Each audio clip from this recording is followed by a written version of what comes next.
안녕하세요. 전쟁으로 보는 세계사를 설명할 김서영입니다. 이번 시간에는 안본 전투의 가장 직접적인 원인이 되었던 향신료 교역에 대해서 알아보도록 하겠습니다. 향신료, 스파이스는 흔히 냄새를 없애고 맛을 증가시키는 가장 대표적인 원료로 알려져 있습니다.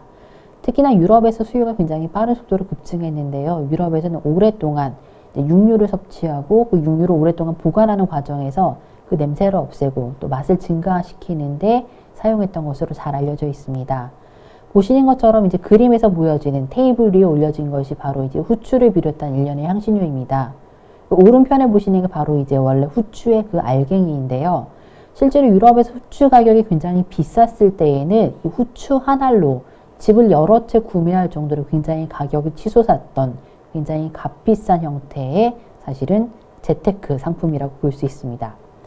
자, 이렇게 향신료는 주로 인도와 동남아시아 지역에서 주로 많이 재배가 됩니다. 그렇기 때문에 인도라든가 동남아시아 지역을 중심으로 향신료가 많이 교역이 되었었고, 이런 지역들, 특히 이슬람과의 중개 무역을 피해서 이 지역들로 직접 뛰어들어서 향신료를 교역하는 유럽의 여러 국가들이 등장하게 됩니다.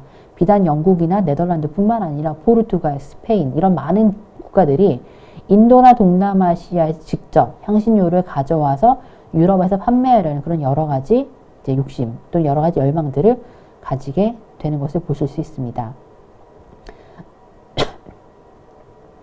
자, 여기서 보시는 것처럼 빨간색으로 표시된 부분이 바로 이제 향신료가 교역되는 바닷길인데요. 특히나 동남아시아를 중심으로 굉장히 많은 지역들의 향신료가 교역되는 것들을 볼 수 있습니다.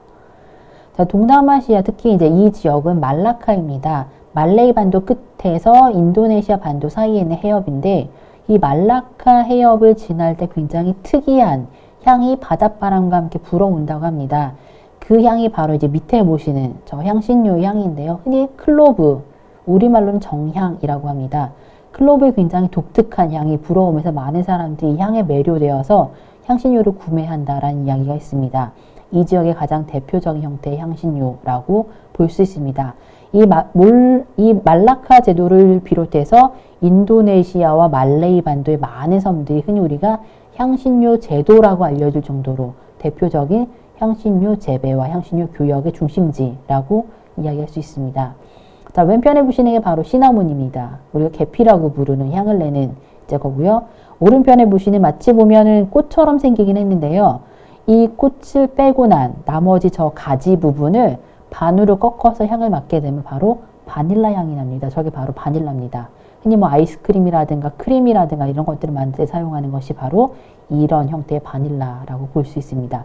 이런 것들이 가장 대표적인 향신료이고, 이런 것들이 대부분 동남아시아의 많은 지역들에서 재배가 되고 또 교역이 되기 때문에 실제로 영국을 비롯한 유럽의 여러 국가들이 이런 향신료 교역에 굉장히 많은 관심을 가지고 있었고, 이런 향신료가 재배되는 그런 여러 지역들을 자신들의 식민지로 가지려는 것은 너무나도 당연한 결과였다고 볼 수 있습니다.